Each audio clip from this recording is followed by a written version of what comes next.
আসসালামু আলাইকুম। তো আজকে আমরা আলোচনার প্রথম, আপনি আপনার পরিচয়টুকু দেন আগে স্যার, তারপর আমরা আলোচনা শুরু করবো স্যার। আসসালামু আলাইকুম। আমি ডিউক হুদা। আমি জুলাই যোদ্ধা এবং জুলাই ঐক্যের একজন সংগঠক। আমরা ঐক্যবদ্ধ জুলাই শক্তির আমি জয়েন্ট কনভেনর এবং মঞ্চ ২৪-এর আমি উপদেষ্টা এবং মুখপাত্র। একই সাথে আমরা সংগ্রাম লড়াই করে যাচ্ছি যে জুলাই সনদকে আইনে ভিত্তি দেওয়ার জন্য এবং জুলাই সনদের ভিত্তিতে যেন আমাদের রাষ্ট্র পরিচালিত হয়, সংবিধান প্রণীত হয়, এই আশা নিয়ে। ধন্যবাদ। আর আমার আর একটা পরিচয় আছে, আমি জাতীয় বীর মুক্তিযোদ্ধা, 15 আগস্ট বিপ্লবের মহান নায়ক মেজর বজলুল হুদার ছোট ভাই আমি, ডিউক হুদা। স্যার আপনার ক্যামেরাটা একটু পিছনে নেন, তাহলে আপনার বডিতে চলে আসবে।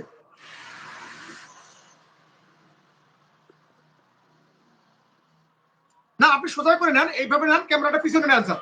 হ্যাঁ আপনি এই তো, আর একটু পিছনে নেন, ক্যামেরাটা একটু পিছনে নেন। হ্যাঁ আপনার মোবাইলটা একটু পিছনে নেন স্যার।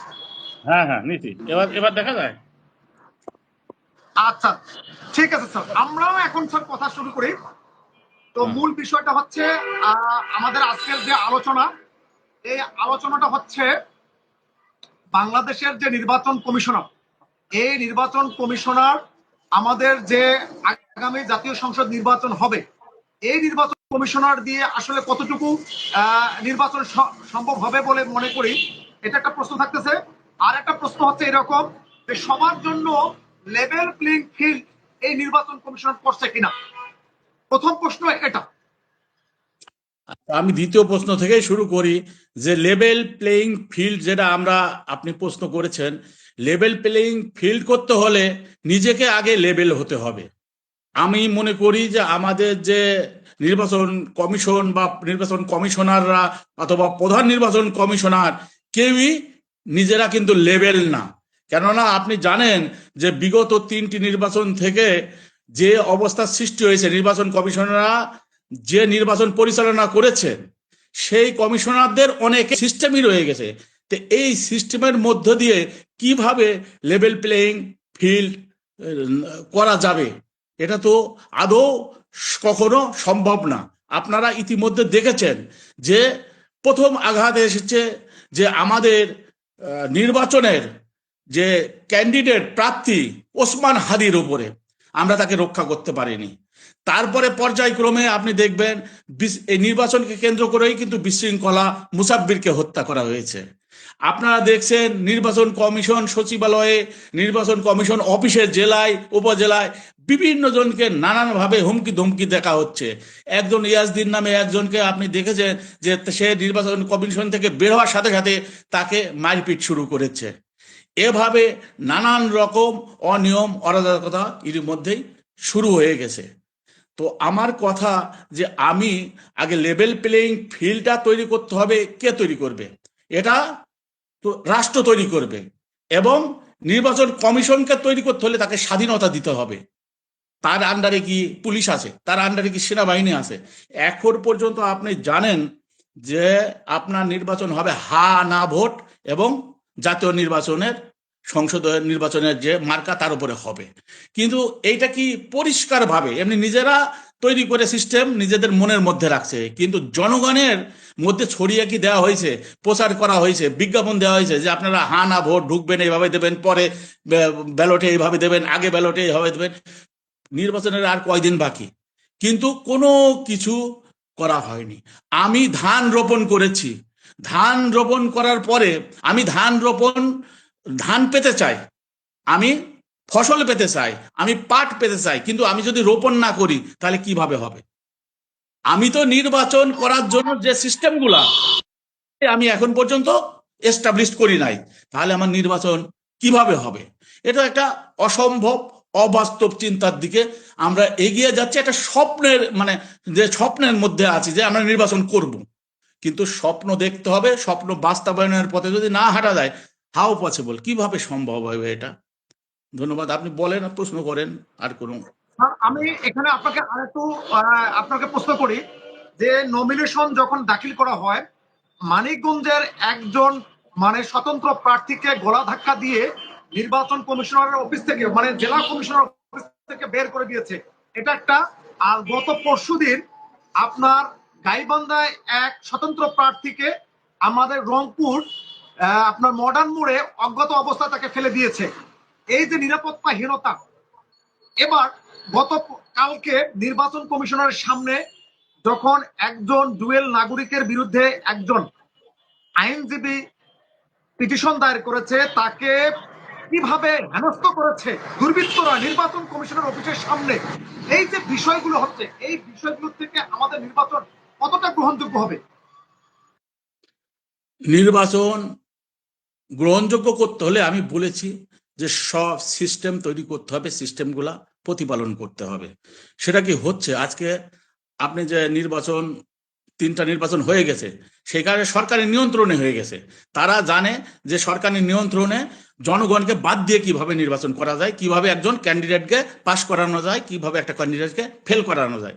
এই সিস্টেমটা কিন্তু এখনো বলবৎ আছে। এখনো সরকারের নিয়ন্ত্রণে আপনার যে ব্যালট বক্স, যে ব্যালট বক্সটা দেওয়া হয় ব্যালটের মধ্যে ফেলে, যদি রিটার্নিং অফিসার অথবা প্রিজাইডিং অফিসার তাদের উপর নির্দেশনা থাকে বা তাদের বলে দেওয়া হয় এর মধ্যেও কারচুপি করতে, এর মধ্যেও কিন্তু কারচুপি করা সম্ভব, সে সিস্টেম আছে। কেননা যখন ভোট ওর মধ্যে ঢোকানোর পরে বাক্সর নাম্বার থাকতে হবে, প্রত্যেকের সিগনেচার থাকতে হবে, পরেই না এটা নিশ্চিত হবে বাক্স। কিন্তু একটা বাক্সে যদি এগুলা সব সিস্টেম না থাকে, সিলগালা না করার ব্যবস্থা থাকে সম্পূর্ণরূপে, তাহলে তো বাক্স পাল্টাই দিতে পারে। যে বাক্স হলো আর একটা বাক্স তৈরি আছে, সেটা দিয়ে দিল। এই যে আপনি যেটা প্রশ্ন করলেন যে মানুষের নিরাপত্তা, এটা হলো সবচেয়ে বড় জিনিস। যে ভোট হবে, ভোট ধরেন হলোই, কিন্তু আমার ভোটটাকে আমি দিতে পারবো তার গ্যারান্টিটা কোথায়? সে গ্যারান্টি, আমরা বিপ্লব হয়েছে, বিপ্লব পরবর্তীতে আমরা সেটা নিশ্চিত করতে পারিনি যে আমার ভোটটা আমি দিতে পারবো। আমার তো কোনো নিশ্চয়তা সরকার দিতে পারছে না, যেহেতু এখনই ঘাড়া ধাক্কা দিয়ে বের করে দিচ্ছে অনেক ক্যান্ডিডেটকে, অনেককে ভয় ভীতি দেখাচ্ছে। আজকেও আপনি দেখেছেন যে অনেকে ডুয়েল সিটিজেন আছে। আমাদের কি আইন আছে, সংবিধান বিশেষজ্ঞ যারা আছে তারা এখানে আগে আসতে হবে, তাদেরকে নিয়োজিত করতে হবে যে এটার ব্যাখ্যা দেন, এটা পরিষ্কারভাবে বলে দেন যে যদি আইন পরিবর্তন করেন যে ডুয়েল সিটিজেনশিপ যাদের আছে তাদের নির্বাচিত করতে হবে। কিন্তু আইন যদি থাকে তাহলে তো সেইখানে আপনি কোনোভাবেই কনসিডারেশনের সুযোগ নাই। যেমন আপনার যখন 72-এর সংবিধান থাকে, আমরা তো এটা গোলামিলের মধ্যে দিয়ে চলছি। 72-এর সংবিধানে ডুয়েল সিটিজেনের সেরকম কোনো ব্যবস্থা ছিল না, যে কোনো একটা সিটিজেন। 78 সালে 5ম সংশোধনীতে এসে আপনার তখন ডুয়েল সিটিজেনশিপের ব্যবস্থা হলো, এবং সেখানে বলা হলো যে একটা সারেন্ডার করলে সে নির্বাচনে দাঁড়াতে পারবে। বুঝছেন? আবার দেখা যাচ্ছে যে 78-এর যে সংবিধান 5ম সংশোধনী, সেটা পুরা এখনো বাতিল আছে। তাহলে তো এখানে একটা গোলমাল না? তাহলে ওই আগের সিস্টেম যে ওয়ান সিটিজেন, সেটা এখনো বলবৎ আছে। তার মানে ডুয়েল সিটিজেন যে থাকবে সে কোনোভাবেই নির্বাচনে প্রতিদ্বন্দ্বিতা করতে পারবে না। আর গোদামিল দিয়ে যদি 78 নিয়ে আসে, 78 সালে যে আপনার অ্যামেন্ডমেন্ট হয়েছে, ফিফথ অ্যামেন্ডমেন্টের মধ্যে ছিল 75 থেকে শুরু করে আপনার 80 সাল পর্যন্ত যে কিছু হয়েছে, জিয়াউর রহমান এর কথা যা কিছু হয়েছে, 75 সালে 15 আগস্ট থেকে শুরু করে সমস্ত কিছু বৈধ।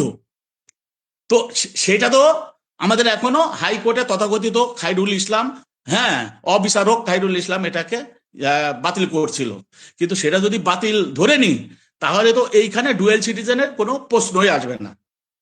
আর যদি 72-এর সংবিধান টানি, তাহলে সেইখানে ডুয়েল সিটিজেনের কোনো সিস্টেম নাই। তো এর মধ্যে দিয়ে সংবিধান বিশেষজ্ঞদের আমি আগে আসতে বলছি যে আপনারা আসেন, এসে সামনে একটা রুল দেন যে ডুয়েল সিটিজেনরা, অথবা সংশোধনী আনেন যে ডুয়েল সিটিজেনরা নির্বাচন করতে পারবে অথবা করতে পারবে না। যদি করতে না পারে তাহলে এইখানে আর কোনো কথা চলবে না, আর যদি করতে পারে সেইখানে তো অন্য বিষয়।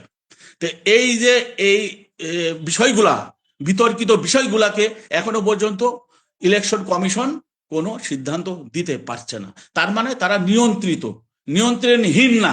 এখানে দরকার নিয়ন্ত্রণহীন স্বাধীন নির্বাচন কমিশন। কিন্তু স্বাধীন নির্বাচন কমিশন একটা সরকারকে পরিবর্তন করবে, একটা গণতান্ত্রিক সরকারকে প্রতিষ্ঠিত করবে, সেইখানে তাদের সে সুযোগই নাই। তাহলে আমরা কিসের মধ্যে যাচ্ছি? কারোর প্রভাবে থাকছি, হয় দেশীয় কোনো রাজনৈতিক দলের প্রভাবে থাকছি, নাহলে বিদেশের কোনো প্রভাবে থাকছি। এই প্রভাবিত রাজনীতিক অঙ্গনে আমাদের তো কোনো মুক্তি আসতে পারে না, কোনো গণতান্ত্রিক সরকার প্রতিষ্ঠিত হতে পারে না। তাহলে আমরা কিসের দিকে আগাচ্ছি? কোন নির্বাচনের দিকে আগাচ্ছি? গোলামীর নির্বাচনের দিকে আগাচ্ছি, না অগণতান্ত্রিক গণতন্ত্রের দিকে আগাচ্ছি? অগণতান্ত্রিক গণতন্ত্রের দিকে আগাচ্ছি। এইটা এখন জাতির কাছে বড় প্রশ্ন হয়ে গেছে। এখানে আমার আপনার মতো সাধারণ নাগরিকরা একেবারে অসহায়। এখানে তারা অসহায়ের মতো শুধু তাকিয়ে দেখছে, আবেগপ্রবণ জাতি নেচে বেড়াচ্ছে যে আমাদের সরকার ক্ষমতায় যাবে, এ ভাবছে ওর সরকার ক্ষমতায় যাবে, কিন্তু আসলে শেষ পর্যন্ত দেখবেন সবই একই অবস্থা। আপনি দেখেছেন ওসমান হাদির বিচার হয়নি, সেই বিচারকে ধামাচাপা দেওয়ার জন্য তার ভাইকে পর্যন্ত হ্যাঁ একটু যোগ করি স্যার। জি এই যে শহীদ ওসমান হাদির কথা বললেন, আমি এখানে একটু সম্পর্ক প্রশ্ন রাখি। শহীদ ওসমান হাদি হত্যা থেকে শুরু করে আজকে মানে গতকালকে পর্যন্ত মিনিমাম 10 জন মানুষ হত্যা হয়েছে। 10 জন মানুষ, এই যে নির্বাচন কার্যক্রম পরিচালনাতে 10 জন মানুষ হত্যা হয়েছে, আইন সংস্থা বাহিনী এখন পর্যন্ত কাউকে গ্রেফতার করতে পারেনি। তো এই যে শৃঙ্খলা বাহিনী একদিকে বলছে যে সব প্রার্থীকে সমানভাবে তারা প্রোটেক্ট দিতে পারবে না, তাহলে এখানে আইন শৃঙ্খলা বাহিনী তারা বলতেছে যে তারা সমানভাবে প্রোটেক্ট দিতে পারবে না। এই মানুষগুলো যে হত্যা হচ্ছে, এই যে শহীদ ওসমান হাদি হত্যা হলো, এটাকে অন্যদিকে এখন প্রভাবিত করতেছে। এই বিষয়ে আমি জোরালো বক্তব্য আপনার চাচ্ছি। আপনি জানেন যে আমাদের কোনো বাহিনী এখনো পর্যন্ত সংস্কার করা হয়নি। যে বাহিনী আওয়ামী লীগ খুনি তৈরি করছে, যে বাহিনীর মধ্যে, সেই খুনিরা কিন্তু এখনো আপনার বাহিনীগুলোর মধ্যে অবস্থান করছে। তাহলে তাদের কাছ থেকে আপনি তো কোনো ভালো কিছু, আওয়ামী লীগের ওই এজেন্ডা বাস্তবায়ন ছাড়া কোনো ভালো এজেন্ডা আপনি পাবেন না। তারা প্রস্তুত হয়েই আছে যে কোনো ভাবে অস্থিতিশীলতা সৃষ্টি করে দেশের সবকিছু বানচাল, নির্বাচন সিস্টেম থেকে শুরু করে সবকিছু বানচাল করার জন্য তারা প্রস্তুত হয়ে আছে। এবং এইটা যদি তাদেরকে স্ট্রিক্টলি কৌশলগতভাবে ঠিক না করা যায়, এটা উচিত ছিল তাদের সব বের করে দিয়ে, খুনিদের চিহ্নিত করে বের করে দিয়ে, নতুন মানুষ 6 মাস 3 মাস ট্রেনিং দিয়ে তাদেরকে নিয়ে আসে, সেটাও একটা ভালো ফল দিত। তারপরও যেহেতু নির্বাচন হচ্ছে, নির্বাচন একটা গণতান্ত্রিক ওয়ে, যদি এই পথে হাঁটতে হয় তাহলে সম্পূর্ণরূপে ইসির আন্ডারে সমস্ত মেকানিজম, সমস্ত রাষ্ট্রীয় যন্ত্রগুলা তাদের হাতে দিতে হবে, যেগুলা ইসির প্রয়োজন সেগুলোকে সম্পূর্ণরূপে তার উপর দিতে হবে। এবং নির্বাচনটা করতে হবে 7 ডে, 7 দিনে, মিনিমাম 7 দিনে, 7 দিনে না 8 দিনে। 8টা আমাদের বিভাগ কয়টা? 8টা না? আমাদের যে কয়টা বিভাগ, সেই কয়টা বিভাগে আমাদের সেই কয়দিন সময় নিতে হবে। এক একটা বিভাগে এক এক দিন নির্বাচন হবে। এবং এইভাবে করতে পারলে এবং নির্ভরযোগ্য মানুষ দিয়ে যদি এগুলা করা যায়, প্রয়োজন হলে সমস্ত প্রশাসন, সমস্ত জায়গার প্রশাসন যাদেরকে নিয়ে করা যায়, এক বিভাগে একদিনে করতে হবে, করে তাহলেই কিছুটা হলেও সুফল পাওয়া যেতে পারবে। তারপরও 22 তারিখের পরে, যেহেতু সবকিছু শেষ, 22 তারিখের পরে আপনি দেখবেন যে এই যে হাসনাত আবদুল্লাহ বিষয়ে ওইখানেও একটা হইচই হয়ে গেছে। যেখানে হাসনাত আবদুল্লাহ আছে ওইখানে হইচই, উচ্চ স্বর বিভিন্ন রকম হচ্ছে। সে তো একটা প্রমিনেন্ট ফিগার, তা না? তার ওইখানে যদি হইচই হয় তাহলে তো অনেক মানে ক্যান্ডিডেট আছে যারা স্বতন্ত্র দাঁড়াইছে, যারা অন্য দলে আছে, তাদের তো আরো কঠিন অবস্থা হয়ে যাবে। নির্বাচন করতে হলে সব দিক গুছিয়ে করতে হবে। এখন গভর্নমেন্ট আসলে কি চাচ্ছে, এইখানে আমি মনে করি যে নির্বাচন সবকিছু, আমাদের বাংলাদেশ এখনো ভারতীয় প্রভাবের মধ্যে চলছে, যার জন্য আমাদের কোনো কিছু সুষ্ঠুভাবে হবে না। আপনি ভারত চাচ্ছে কি? ভারতের 4টা প্ল্যান, যে ভারত সত্যিকার হয় ফ্রিলি আমি বলছি, আমার যেটা মনে হয় বা যেটা জেনেছি, যে তারা ভারত চাচ্ছে যে সংখ্যাগরিষ্ঠ আসনে বিএনপিকে জয়যুক্ত করবে, কিন্তু একটা শর্তে। সেটা হলো কি, যে জাতীয় পার্টি 14 দল, এনডিএফ, এই যে আনিসুল ইসলাম মাহমুদের, এবং আওয়ামী লীগের যে স্বতন্ত্র আছে তাদেরকে সংখ্যা বিএনপির পরে সংখ্যাগরিষ্ঠতা দেবে। দেওয়ার পরে তাদেরকে বানাবে বিরোধী দল, তারপরে ইসলামী দলগুলাকে দেবে। আপনি কি মনে করেন যে ভারত, সিআইএ, কেজিবি, র, এরা মোসাদ, এরা কোনোদিন ইসলামী শক্তিকে আপনার সামনে আসতে দেখবে? ইসলামী শক্তিগুলো তো সবাই মনে করছে যে আমি মনে হয় ক্ষমতায় গেলাম।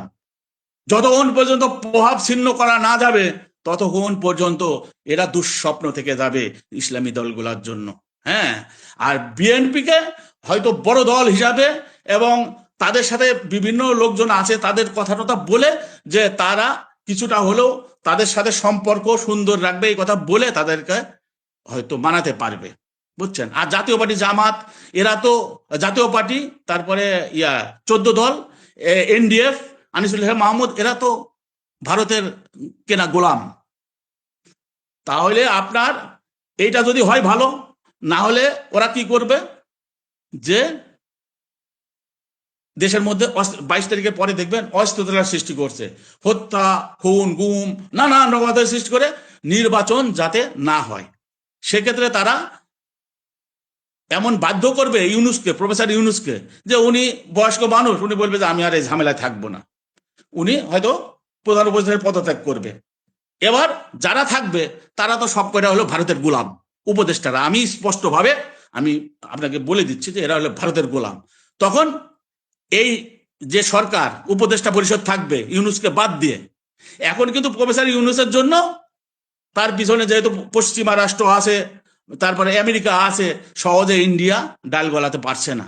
কিন্তু যখন উনি থাকবেন না, তখন তো এরা কেনা গোলাম হয়ে যাবে, বাধ্য হবে।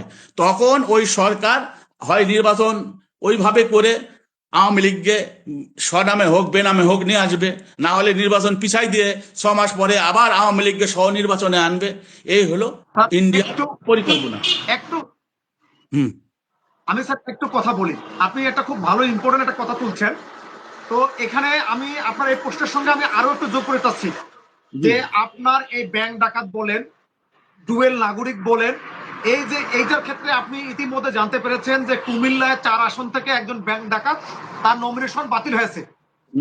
এই যে এখানে আরো কতগুলো ব্যাংক ডাকাত আছে, মিনিমাম 30 থেকে 35 জন ব্যাংক ডাকাত আছে।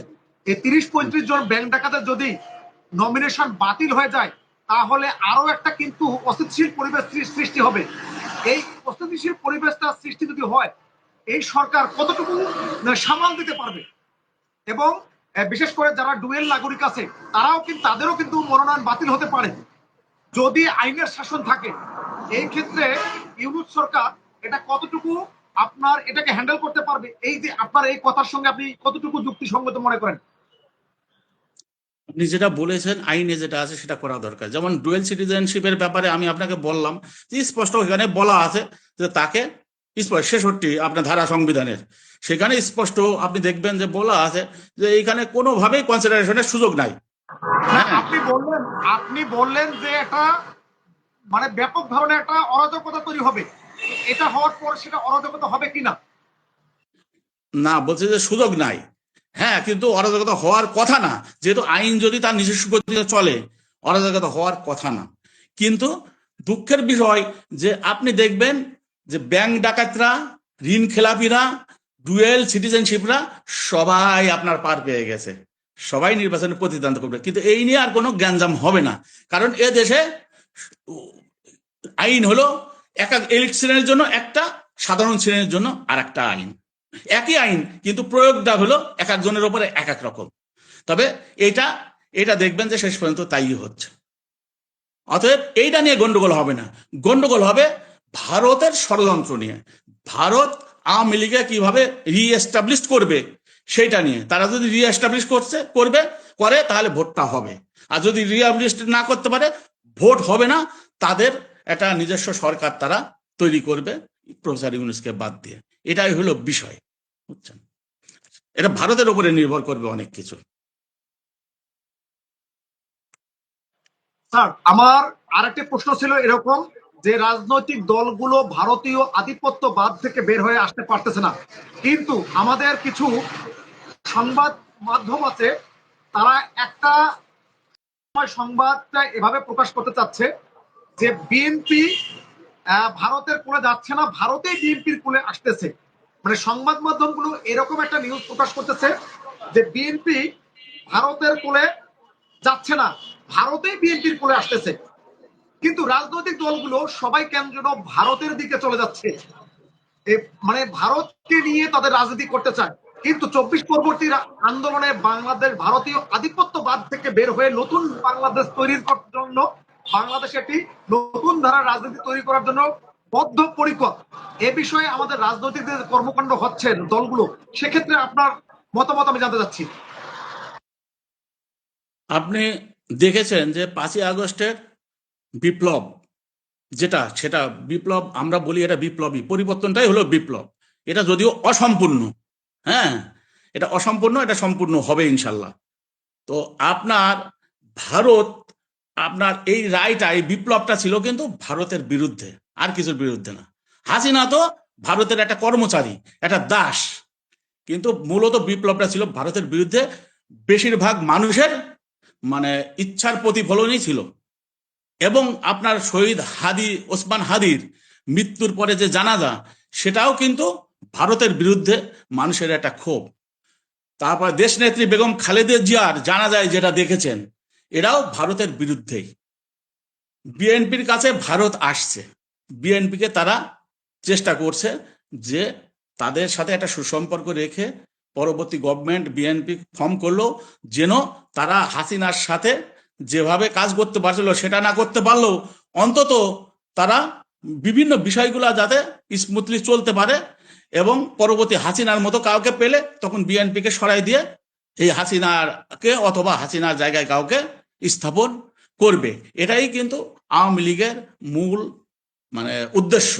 সেই জন্য এখনো পর্যন্ত আমি মনে করি বিএনপি, জামাত অথবা যারা আজকে ওদেরকে আশ্রয় প্রশ্রয় দিচ্ছে, ওদেরকে ঘাট ধরে বের করে দেওয়া উচিত ছিল বিএনপি এবং জামাতে। যখন দেখা করতে আছে বলছে নো, দেখা হবে না যতক্ষণ পর্যন্ত তোমরা দুষ্কৃতিকারী, আমাদের যে আওয়ামী দুষ্কৃতিকারীকে তোমরা আশ্রয় দিছো, সে আশ্রয় প্রশ্রয়দের আমাদের আইনের হাতে সোপর্দ করো, তোমরা গ্রেপ্তার করো, তাদের ওইখানে জেলে রাখো, তারপরে এক্সট্রাডিশন টিটি আছে, তার মাধ্যম দিয়ে আমাদের কাছে পাঠিয়ে দাও।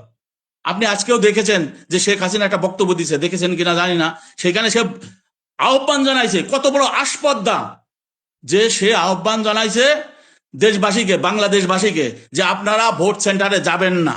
হ্যাঁ, না ভোট, হা ভোট, বাক্স ভর্তি থাকবে, অতএব না ভোট দেওয়ার জন্য হলো আপনারা ভোট সেন্টারে যাবেন না। আর এদিকে আমাদের রাজনৈতিক দলের কোনো মানে ভারতীয় দালাল, তারা কি বলছে যে আওয়ামী লীগ তোমরা আসো, তোমাদের কিছু বলবো না, হ্যান ত্যান হাবি যাবি। জামাতেরও কেউ কেউ এই কথাটা বলছে। আমরা জনগণ তাহলে কি আশা করতে পারি এদের কাছ থেকে? এদের কাছে কেমনি কি? আর এমনকি আমাদের সাবেক অ্যাটর্নি জেনারেল, উনি আজকে বক্তব্য দিয়েছেন, সেইটা তো আমরা পুরা জাতি স্তম্ভ হয়ে গেছে। যে উনি বলেছেন কি, যে আমার কাছে কোর্টে গেছে এই আওয়ামী লীগ নিষিদ্ধ করার জন্য, আমি এটাকে একসেপ্ট করি নাই। আমি বলছি তারা তাদের আদর্শ নিয়ে তারা থাকবে, আদর্শকে আমি হত্যা করতে পারি না। তাদের কিসের আদর্শ? তাদের আদর্শই তো মানুষ খুন, গণহত্যাকারী, ফ্যাসিস্ট। ইয়াকে জার্মানির থেকে, তারপর ইটালির থেকে যারা মুসোলিনির এবং হিটলারের দল ছিল, সে দল কি আছে? তারা ফ্যাসিস্ট হিসাবে, তারা গণহত্যাকারী হিসাবে প্রমাণিত হওয়ার কারণে তাদেরকে সমস্ত রাজনৈতিক সুযোগ সুবিধা বাতিল করা হয়েছে। আওয়ামী লীগও তন্ত্রুপ। এখন তো বোঝা যাচ্ছে যে কোনো বেঈমান, বিশ্বাসঘাতক, ভারতের দালাল, পেড এজেন্ট, হ্যাঁ বলেন, এরাই। স্যার, এদের কাছে কি ভোটটাই বড়? এদের কাছে কি ভোট বড়? ক্ষমতা মানে ভোট মানে কি? ক্ষমতা? ক্ষমতা তো বড় জিনিস না। ক্ষমতার জন্য আমরা সবাই লালায়িত হয়ে গেছে, আমাদের সবাই দেশ সেবার জন্য লালায়িত হয়ে গেছে, মানুষের সেবা করার জন্য লালায়িত। ভোট, নির্বাচন, এমপি পদ, সমস্ত কিছু তো জনগণের কল্যাণের জন্য, জনগণের মঙ্গলের জন্য। এটা তো আমাদের খুব ভালো একটা সংবাদ যে সবাই জনগণের কল্যাণের জন্য টাকা খরচ করছে, পয়সা খরচ করছে, দৌড়াচ্ছে, এখানে যাচ্ছে, ওখানে যাচ্ছে। কিন্তু এটা নিয়তটা থাকতে হবে সৎ। আর ইলেকশনে টাকা খরচ হবে কেন? হয়, আমি নির্বাচন করব, আমার নির্বাচনের ব্যয়, গাড়িতে গেলে তেল খরচ, সাইকেলে গেলে খাওয়ার খরচ, এইটুকু আমরা নিজেদের জন্য। কিন্তু ভোটারকে টাকা দিয়ে ভোট কিনবো, এই আমরা কি বিপ্লব করেছিলাম? আমরা 5ই আগস্ট ঘটেছিল কি এই জন্য? 15 আগস্টে একবার আমাদের 15 আগস্টে কিন্তু ভারতীয় আধিপত্য থেকে বের হয়ে এসেছিল। বের হয়ে এসেছিল, কিন্তু সেইটা এই যে এইসব বেঈমানদের জন্য সেটা কন্টিনিউ করেনি। যে ভারতীয় আধিপত্যবাদ মুক্ত হওয়া তো একটা বিরাট ব্যাপার, তা ভারতীয় আধিপত্যবাদী শক্তি আবার নতুন করে সেটা সৃষ্টি করেছিল 15ই আগস্ট বিপ্লবীদের। আমরা কি করছি? নৃশংসভাবে জেলখানায় হত্যা করছে আমাদের এই যারা কুচক্রী মহল, তারা নৃশংসভাবে হত্যা করেছে। সেইভাবে 24-এও দেখেন একই অবস্থা হয়ে যাচ্ছে। অনেক জুলাই যোদ্ধাদের বিভিন্ন জায়গায় জেল দেওয়া হচ্ছে, হত্যা করা হচ্ছে, বিভিন্নভাবে তাদের হ্যারাসমেন্ট করা হচ্ছে। তো এইটার থেকে কি কেউ রক্ষা পাবে? বড় দুর্গা রক্ষা পাবে? বিএনপি রক্ষা পাবে? জামাত রক্ষা পাবে? তারাও তো এই 5ই আগস্টের সংগ্রামে জীবন দিয়েছে, যুদ্ধ করেছে। তাদের যেসব যোদ্ধা আছে তারা কি রক্ষা পাবে? তাদের কি রক্ষা করতে? কিন্তু সুবিধাবাদী যারা বিএনপির মধ্যে আছে, জামাতের মধ্যে আছে, আরেক জায়গায় আছে, তারা কি? তারাও নিজেরা ক্ষমতা, ওই যে আপনি বলেন ক্ষমতাটা ভোগ করে করবে কাদের বিনিময়ে? আমাদের রক্তের বিনিময়ে। তা আমার মনে হয় যে যতক্ষণ পর্যন্ত নির্বাচন নিশ্চিত না করা যাবে, নির্বাচনের প্রতিটা নাগরিককে ভোট দেওয়ার বিষয়ে নিশ্চিত না করা যাবে, ততক্ষণ পর্যন্ত নির্বাচনে যদি যাওয়া যায় সেটার আমরা সঠিক ফল পাওয়া নিয়ে একটা সন্দেহ আছে। তাই আমাদের যেটা আমরা এখন বলছি, এখনো সময় আছে সব দলগুলা, ফ্যাসিস্ট বিরোধী দলগুলা নিয়ে, এই 14 দল, তারপর জাতীয় পার্টি, তারপরে এনডিএফ, এই আনিসুল ইসলাম মাহমুদ, এই আওয়ামী লীগ, এদেরকে বাদ দিয়ে আপনার যদি প্রফেসর ইউনূস সাহেব সবাইকে ডেকে নিয়ে বুঝায় একটা জাতীয় সরকার গঠন করে, জাতীয় সরকার গঠন করে যে আমরা রাষ্ট্রটা চালাই, যতদিন পর্যন্ত আমাদের 1 বছর লাগুক, 2 বছর লাগুক, 3 বছর লাগুক, হ্যাঁ হ্যাঁ, ইউনূস সাহেব থেকে বাকি উপদেষ্টাদের বের করে দিতে হবে। বাকি উপদেষ্টারা কিন্তু সব কালিমা যুক্ত হয়ে গেছে এবং অযোগ্য। তারা এই বিভিন্ন সেক্টর থেকে আসছে, তারা রাজনীতিক দেশ চালানোর মতন যোগ্যতা তাদের নাই। প্রফেসর ইউনূস মাথার উপরে থাক, যারা দেশ চালায়, রাজনীতি করেন, হ্যাঁ, ইয়া আছেন, ডক্টর শফিকুর রহমান আছেন, তারেক রহমান আছেন, এরকম যারা আমাদের বড় বড় দল, ছোট দল সব মিলায়ে একটা মিলে মিশে জাতীয় সরকার গঠন করে, এবার আমরা যে 72-এর সংবিধানের করে, আমি আপনাকে যে কন্ট্রাডিকশন দেখালাম, সংবিধানে লেখা আছে যে কোনো মানে মানুষের মৌলিক অধিকার পরিপন্থী কোনো আইন থাকতে পারবে না। তো ওই 74 সালে স্পেশাল পাওয়ার অফ অ্যাক্ট রয়ে গেছে না? সংবিধানের কথাই হলে সাংঘর্ষিক কোনো কিছু থাকতে পারবে না। তা আমাদের দেশে এত সংবিধান বিশেষজ্ঞ আছে, এত কিছু আছে, তারা কেন এইগুলা নিয়ে লড়াই করে না? তা আমি যেটা বলতে চাচ্ছিলাম যে এইভাবে করার পরে নতুন স্বাধীন জাতির জন্য স্বাধীন সংবিধান দরকার। এখন পর্যন্ত আমরা 200 বছরের গোলামির জেট টেনে যাচ্ছি। সেই সংবিধান আছে, সেই শাসন কাঠামো রয়ে গেছে। এই ব্রিটিশের শাসন কাঠামো কি ছিল? জনগণকে শাসন এবং শোষণ করার জন্য। সেই শাসন শোষণ করার জন্য যে শাসন ব্যবস্থা, সেটা তো স্বাধীন জাতির জন্য হতে পারে না। স্বাধীন জাতি, স্বাধীন দেশের জন্য স্বাধীন শাসনতন্ত্র দরকার, স্বাধীন সংবিধান দরকার, মানে দেশপ্রেমিক নেতৃত্ব দরকার। তা আমাদের তো সবাইকে মিলে দেশপ্রেমিক নেতৃত্ব আছে। 15ই আগস্টে পরীক্ষিত আছে কর্নেল ফারুক, তারপরে আপনার মেজর বজলুল হুদা, কর্নেল মহিউদ্দিন, কর্নেল শাহরিয়ার, একে মহিউদ্দিনকে এবং ক্যাপ্টেন মাজেদ, কর্নেল পাশাকে, এদেরকে তো হত্যা করছে। এখন তো বাকি আছে মেজর ডালিম আছেন, মেজর ডালিম বীর উত্তম, তার বেঁচে আছেন, ওনাদেরকে নির্বাসনে রাখা হয়েছে। কর্নেল নূর চৌধুরী, কর্নেল রাশেদ চৌধুরী, এনারা সব বীর উত্তম, বীর বিক্রম, বীর প্রতীক, হ্যাঁ, কর্নেল রশিদ সহ এরকম যারা বাইরে আছে তাদেরকেও নিয়ে আসুক। এদেরকে নিয়ে এসে একসাথে মিলে দেশপ্রেমে উদ্বুদ্ধ হয়ে জাতীয় সরকার গঠন করে, হ্যাঁ, এখানে ক্ষমতায় গেলেও তারেক রহমানের যে পোস্ট, এই জাতীয় সরকারের সে থাকলো। প্রফেসর ইউনূস যদি প্রেসিডেন্ট থাকেন, ভাইস প্রেসিডেন্ট থাকলেন আপনার ডক্টর শফিকুর রহমান, প্রধানমন্ত্রী থাকলেন আমাদের তারেক রহমান, মেজর ডালিমদের নিয়ে এসে তাদেরকে উপদেষ্টা করে দিলেন, দিয়ে এইভাবে অন্যান্য দলের আরো যারা আছে, বিভিন্ন দলের আছে, সবাইকে যোগ্যতা অনুসারে সবাইকে সরকারে নিয়ে, কারণ সরকারে তো অনেক লোক রাখবে, নিয়ে যদি করে আমরা আমরা একটা পর্যায়ে যেতে পারি, নির্বাচনের পর্যায়ে, যে নির্বাচন বললেন, তখন আমরা নির্বাচনের একটা সিস্টেমে যে নির্বাচন কমিশনকে পরিপূর্ণ সব জায়গায় সংস্কার করে, এবার 1 বছর লাগুক, 2 বছর লাগুক, 3 বছর লাগুক, অসুবিধা তো নাই, সবাই মিলেমিশে সংস্কার করে। স্যার, আপনি যে কথা বলতেছেন এটা অধিকাংশ মানুষ এটা মেনে নিবে। তাহলে যদি আমরা এই এই ধাঁচে যদি যাই, এই রাজনীতিতে যদি যাই, তাহলে আমাদের এই নির্বাচন নামের খেলাটা থেকে বন্ধ করা যায় কিনা? এখন এই জায়গায় আমাদের জাতীয় সরকার হয়ে এখানে যদি তারেক রহমান সাহেব থেকে, ডক্টর শফিকুর রহমান সাহেব যদি থাকে, আমাদের প্রফেসর ডক্টর মোহাম্মদ ইউনূসও যদি থাকে, আমরা সমস্ত রাজনৈতিক দলগুলো থেকে জুলাইয়ের যে ব্যক্তিগুলো আছে তাদেরকে নিয়ে যদি আমাদের একটা জাতীয় সরকার যদি হয়, তাহলে আমাদের তো নির্বাচন লাগে না। এখন লাগে না, নির্বাচন তো লাগবে। আমাদের ইয়েতে উঠতে গেলে যখন আমরা গণতান্ত্রিক সরকার করতেই হবে এক সময়, এটা জাতীয় সরকার জাস্ট যে 54 বছরের যে জঞ্জাল, সে জঞ্জাল সাফ করার জন্য করে একটা স্বাধীন দেশ স্বাধীন জাতির জন্য একটা নির্বাচন করার জন্যই এটা হবে।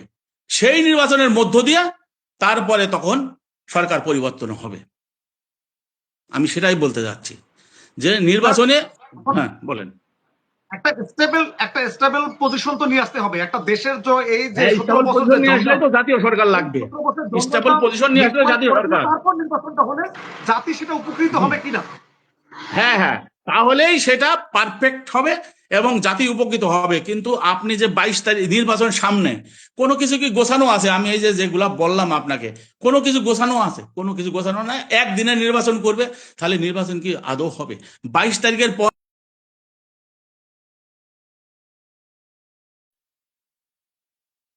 কি অবস্থা হবে আপনি চিন্তা করে দেখেন, যে তাহলে এর দায়িত্ব কে নেবে?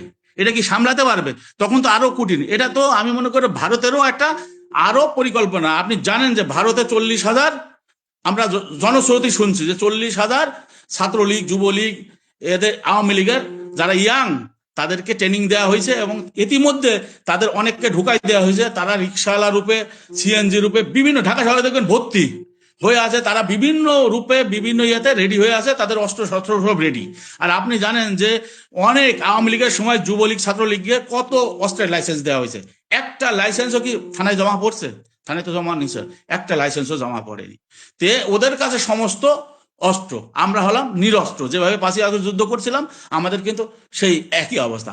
আবার দেখা গেল যুদ্ধ শুরু হলে খুনি পুলিশ লীগ যারা আছে, যারা খুনের সাথে জড়িত ছিল, তো সেনাবাহিনীর মধ্যে জড়িত ছিল, তারা কিন্তু আবার সব একসাথে আসবে। আপনি তো দেখেছেন যে এখানে কোনো সমতা নাই, সাম্য নাই। সবাই সেনাবাহিনীর অফিসারদের তারা মানে খুনি হিসাবে অভিযুক্ত হয়েছে, বাট তাদেরকে গাড়িতে নিয়ে আসছে, তাদেরকে সেনানিবাসে রাখছে। এটা তো ইতিহাসে, এই বাংলাদেশের ইতিহাসে, পাকিস্তানের ইতিহাসে, ব্রিটিশের ইতিহাসে এটা কখনো ছিল না। এটা হয়েছে। এইভাবে আমরা সমতা কিন্তু নিশ্চিত করতে পারছি না। এইখানে সরকার মনে হচ্ছে যে অনেকগুলা সরকার, ইউনূস সরকার, ওয়াকার সরকার, তারপরে আপনার উপদেষ্টা সরকার, হ্যাঁ, তারপরে আপনার জামাত সরকার, বিএনপি সরকার। তাহলে কয়টা সরকার হলো বলেন? এখানে সরকার চলছে প্রফেসর ইউনূসের সরকার, সরকার চলছে জেনারেল ওয়াকারের সরকার, সরকার চলছে বিএনপির সরকার, সরকার চলছে জামাতের সরকার।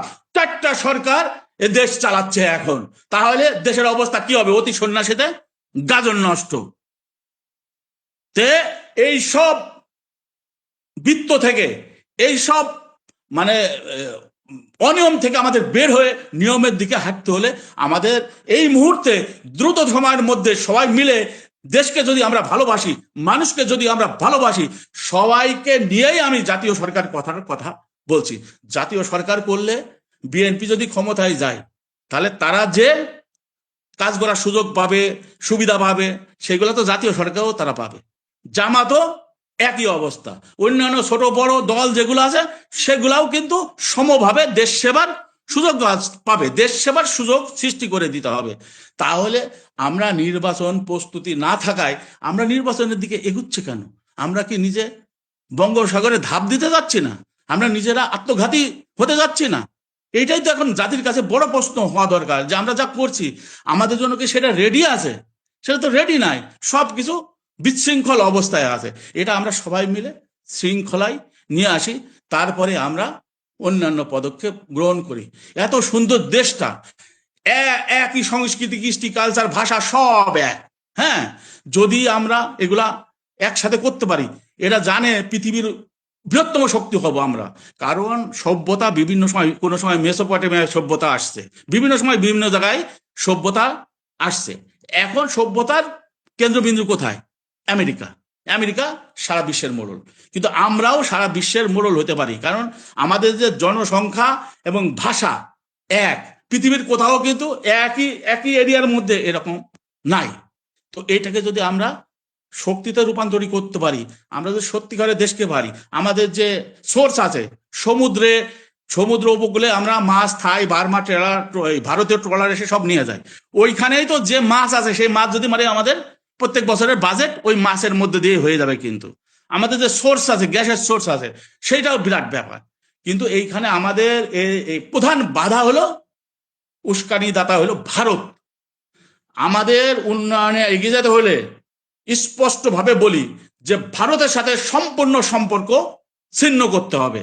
এখনো পর্যন্ত আমরা ভারতের সাথে সম্পর্ক রাখছি, আমাদের খুনিদের, আমাদের দুষ্কৃতিকারীদের ভারত আশ্রয় দিছে, তারপরে ওইখানে বসে সেই খুনি হাসিনা আজকেও কথা বলছে। তারপরে আপনার তাদের যে কর্মকাণ্ড, তারা এখনো পর্যন্ত তারা দুঃসাহস পায় যে আমাদের নেতাদের সাথে দেখা করার মতো দুঃসাহস তারা এখনো গ্রহণ করছে। আর আমাদের নেতারা ভয়ে বলতে পারে না যে আমার ইয়াকে ফেরত দাও, এই আগে ইয়া কর, তারপর তোমার সাথে কথা হবে। কথা তো স্পষ্ট। এই জন্য ভারতের সাথে সম্পর্ক ছিন্ন করা ছাড়া আমাদের দেশের শান্তি আসবে না, আমাদের দেশের অগ্রগতি আমরা সামনের দিকে এগিয়ে নিয়ে যেতে পারবো না। তাই ভারতের সাথে সম্পর্ক সম্পূর্ণরূপে আমি মনে করি ছিন্ন করতে হবে। ভারতকে ভয়ের কিছু নাই। আপনি একটা কথা বলেছেন ভারত ভয়, ভারত প্রীতি আছে আমাদের, ভারত ভীতি নাই। আমাদের কিছু লোকের যারা দালাল, তাদের মধ্যে ভারতের প্রীতি আছে, মানে ভারতের ভালোবাসা, ভারতের পদলেহন, ভারতকে চাটতে চায়। কিন্তু ভারতের মানে বিরুদ্ধে কথা বলার মতো তারা দাঁড়ায় না। কিন্তু ভারতের বিরুদ্ধে কথা বলার মতো কিন্তু তারা একটা সংখ্যা, তারা হলো নগণ্য সংখ্যা। কিন্তু আমরা সংখ্যাগরিষ্ঠরা বিশ্বাস করি যে ভারত কখনো আমাদের, যখন ইতিপূর্বে বর্ডারে কি মানুষ হত্যা হয়েছে, কিন্তু যখন আমরা তাদের বন্ধু, তারা বন্ধু সাজছে, তখন থেকে তারা বর্ডারেও মানুষ হত্যা করছে। 71 সালে যুদ্ধের পরে তারা সমস্ত আমাদের মালামাল থেকে শুরু করে এমনকি সেনাবাহিনীর যে আমরা ধরছিলাম তাদেরকেও নিয়ে যেয়ে তারা বন্দি বিনিময় চুক্তি করে তারা অনেক সুবিধা নিছে। তারা আমাদের পাটকলের সমস্ত মেশিনপত্র নিয়ে গেছে, সমস্ত অস্ত্র শস্ত্র সব নিয়ে গেছে। তারা নিয়ে যেয়ে আমাদেরকে তাদের উপরে নির্ভরশীল করতে চেয়েছে। এখন পর্যন্ত আপনারা দেখেছেন কিছু কিছু পদক্ষেপ গভর্নমেন্ট যে নিছে, তাতে কি আমরা ক্ষতিগ্রস্ত হয়েছি না তারা ক্ষতিগ্রস্ত হয়েছে? তারাই ক্ষতিগ্রস্ত হয়েছে। সেই জন্য যে অসৎ প্রতিবেশীর সাথে আমরা সম্পর্ক সাময়িকভাবে বন্ধ রাখি, অন্তত 1 বছর বন্ধ রাখি। তাহলে এখানে আমি একটু যোগ করি আপনার সঙ্গে, এখানে আপনার সঙ্গে একটু যোগ করি। আপনি দেখছেন যে বাংলাদেশের এই তরুণরা, বিশেষ করে যুব সমাজ, ভারতীয় আধিপত্যবাদ কোনো ক্রমে মেনে নিতে চাচ্ছে না। বাংলাদেশের মোটামুটি এই 4 কোটি ভোটার, যে নতুন ভোটার, এরা প্রত্যেকটা ভোটার ভারতীয় আধিপত্যবাদের বিরুদ্ধে লড়াই করতেছে।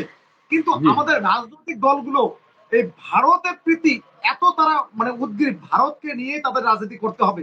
এই জায়গাটার থেকে আমি প্রথম প্রশ্ন করেছিলাম যে ভারত থেকে আমরা বের হতে পারতেছি না কেন?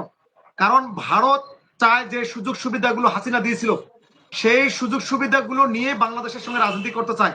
আর আমরা এই রাজনৈতিক দলগুলো ওই ভারতে পাঁচে থাকতে চাই। এই জায়গা থেকে আমরা রাজনীতিবিদদেরকে আমরা ওখান থেকে সরাতে পারতেছি না। এখন সামনে যে রাজনীতি আসতেছে, ভারতীয় আধিপত্যবাদের বিরুদ্ধে কি ভোট দিবে না? এই জায়গায় আমার একটা স্পেসিফিক ভাবে প্রশ্ন থাকলো আপনার কাছে। আপনি দেখেছেন যে ভারতের আধিপত্যের কারণ হলো আমাদের বিভিন্ন বড় ছোট রাজনৈতিক ছোট দলের মধ্যে কিন্তু আছে। যেমন দল ভারতীয় প্রেসক্রিপশন নিয়ে রাজনীতি করতে চাচ্ছে, একটা দল ভারতীয় প্রেসক্রিপশন নিয়ে রাজনীতি করতে চাচ্ছে, কিন্তু বাংলাদেশের তরুণ সমাজ ভারতীয়দেরকে বয়কট করতেছে। এই জায়গা থেকে তরুণরা কি ওই দলকে ভোট দিবে না এই 10 দলীয় জোটকে ভোট দিবে?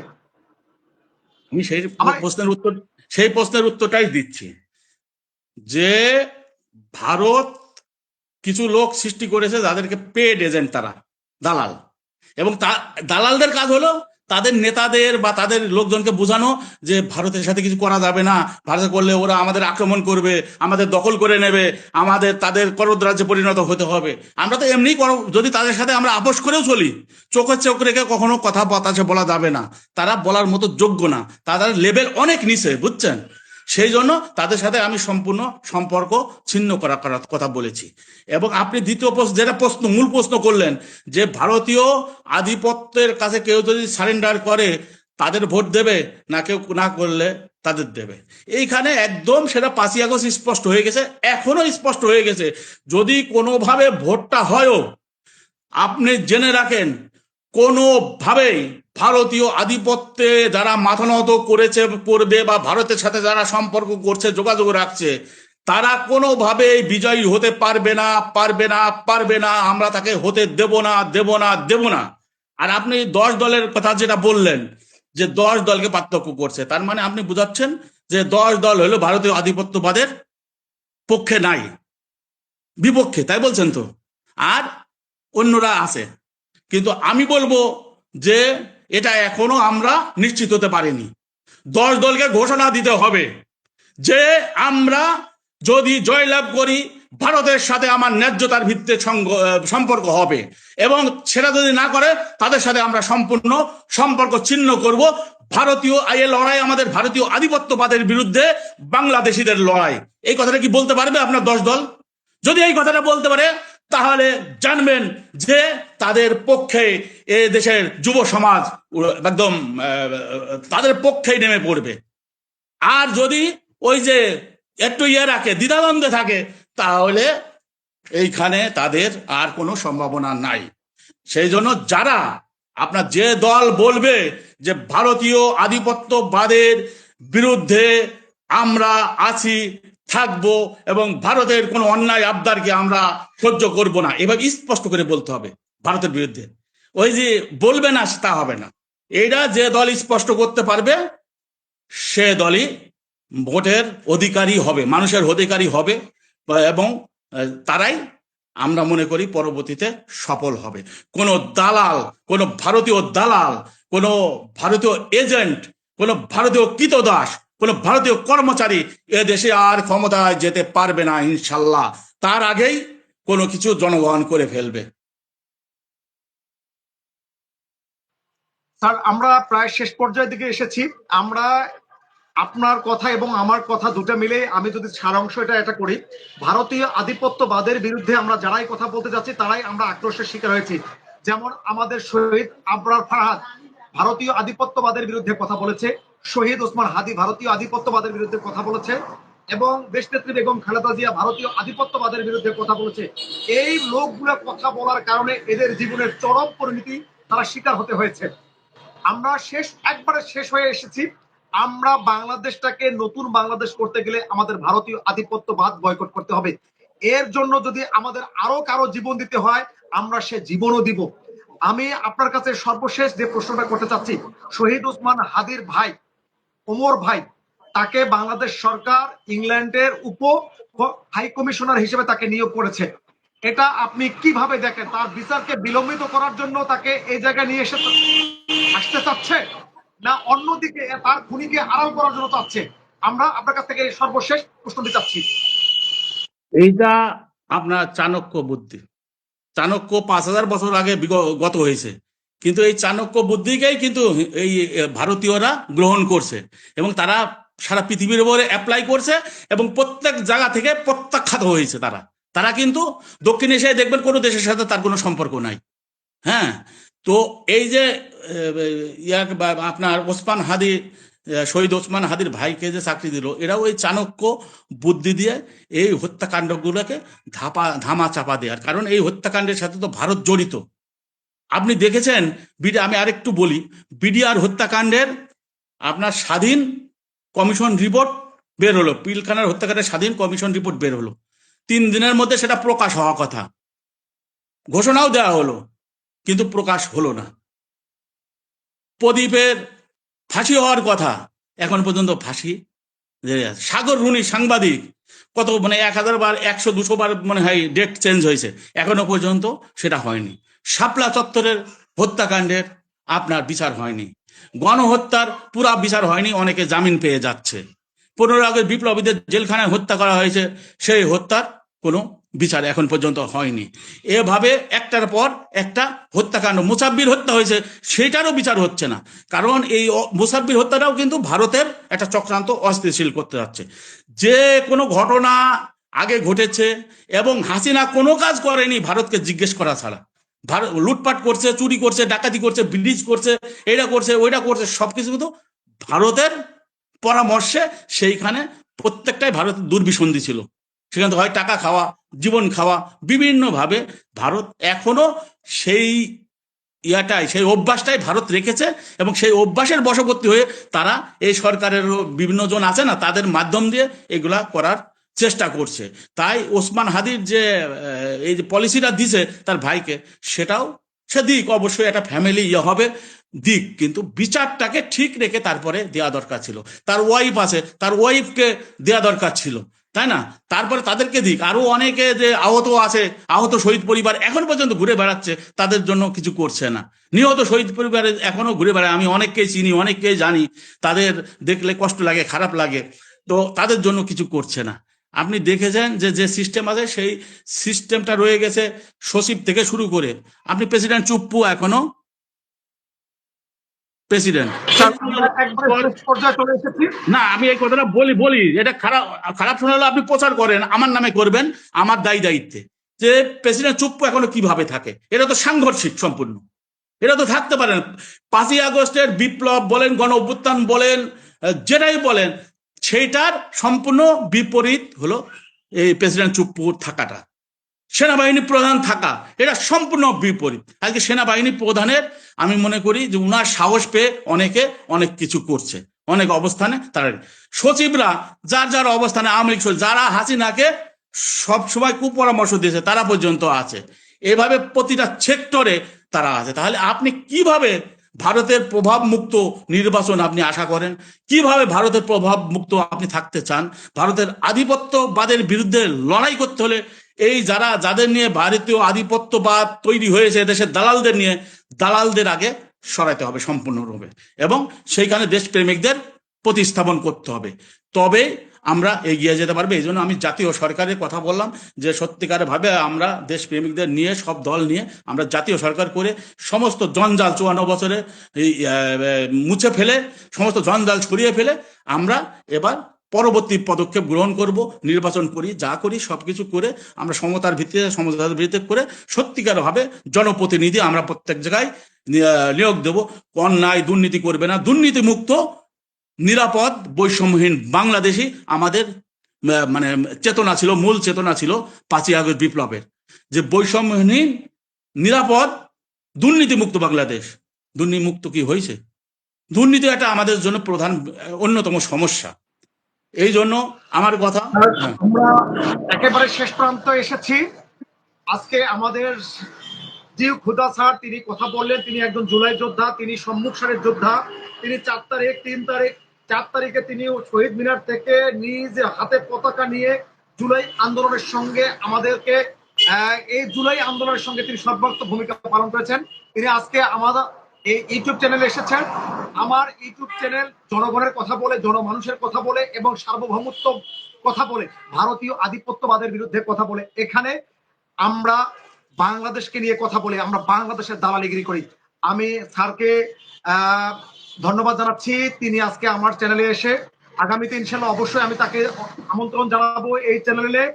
আজকের মধ্যে আমরা এখানে শেষ করতেছি। স্যার দর্শকের জন্য একটু বলে আপনি আবার শেষ করবেন। প্রিয় দর্শক শ্রোতা, আপনাদেরকে আমার আন্তরিক অভিনন্দন জানাচ্ছি এবং আপনাদেরকে আহ্বান জানাচ্ছি যে আমরা 5ই আগস্টের মধ্য দিয়ে যে সুযোগ পেয়েছি, আল্লাহ আমাদের মহান আল্লাহ আমাদের যে সুযোগ দিয়েছে দেশ গড়ার এবং মানুষের সত্যিকার মুক্তি নিয়ে আসার, সেই সুযোগ আমরা যেন না হারাই। আপনারা কোনোভাবে আর ভারতীয় আধিপত্যবাদে যেন আমাদের যেতে না হয় তার জন্য প্রস্তুত থাকেন।